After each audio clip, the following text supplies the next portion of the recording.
सकाळी ऑफिसमध्ये मीटिंग सुरू असतानाच हॉटेल वुडलँड परिसरात बिबट्या आल्याची माहिती मिळाली। 1 मिनिटाचाही विलंब न करता दुचाकीवरून प्रकाश पाटील यांनी हॉटेल गाठलं। त्यावेळी त्या ठिकाणी असणाऱ्या कर्मचाऱ्यांनी बिबट्या कंपाऊंडवरून उडी मारून MACB कार्यालयाच्या आवारात गेल्याचं सांगितलं। 8 ते 10 पोलीस कर्मचारी आणि रेस्क्यू टीमचे दोघे आणि स्वतः प्रकाश पाटील MACB कार्यालयात गेले असता त्या ठिकाणी कोणालाही बिबट्या आल्याची माहिती नव्हती। अगदी सुरळीतपणे त्या ठिकाणी व्यवहार सुरू होते। या सर्व टीमच्या मदतीने शोध मोहीम सुरू केली। त्यावेळी MACB कार्यालयाच्या मागील बाजूस असणाऱ्या एका जुन्या इमारतीच्या परिसरात बिबट्या असल्याची माहिती समजली। त्यावेळी घटनास्थळी उपस्थित असणाऱ्या सर्वांनी बिबट्याचा शोध घेतला, मात्र तो कुठेही सापडला नाही। एका जुन्या इमारतीच्या बाजूलाच चिंचोळा बोळ होता। त्या बोळामध्ये 2 मोठे चेंबर होते। त्या चेंबरची दोन्ही झाकणे रिकामी असल्याने त्या ठिकाणी बिबट्या आहे का हे पाहण्यासाठी रेस्क्यू टीमचा ओंकार काटकर हा जवान गेला असता त्याच्यावर त्या बिबट्याने हल्ला केला। हा हल्ला अगदी प्रकाश पाटील यांच्या समोरच झाला। घटनास्थळी इतर कोणीही नसल्याने हा थरार अनुभवण्यासारखा होता। प्रकाश पाटील आणि तो दोघेही एकदम जोरात ओरडले। त्यावेळी बिबट्या पुन्हा त्या चेंबरमध्ये जाऊन बसला। त्यानंतर काही वेळानेच दुसऱ्या बाजूने बिबट्याने हल्ला करीत पोलीस कृष्णात पाटील यांना जखमी केलं।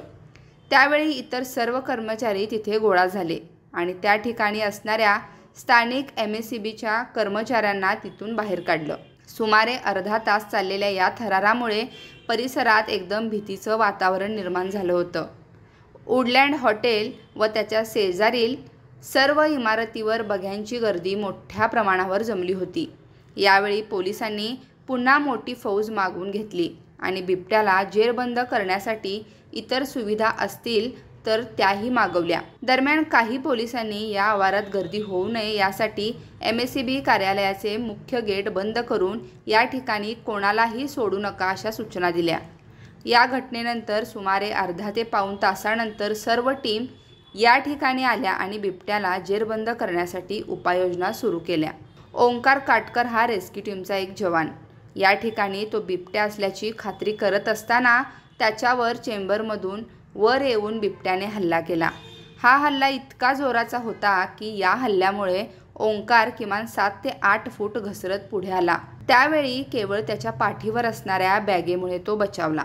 वन विभागाचे अधिकारी आणि पोलीस प्रशासन या दोघांच्या सहमताने बिबट्याला पकडण्याची मोहीम आखण्यात आली। यावेळी जिल्हा पोलीस प्रमुख आणि सर्व अधिकारी तसेच वन विभागाचे अधिकारी या ठिकाणी मोहीम राबवण्याबाबत चर्चा सुरू होती। या संपूर्ण परिसरात बिबट्याला पकडण्यासाठी जाळी लावण्यात आली। या जाळीवरून हा हल्ला होऊ नये याची पूर्ण खबरदारी प्रशासनाने घेतली होती। या ठिकाणी बघ्यांची गर्दी मोठी होती।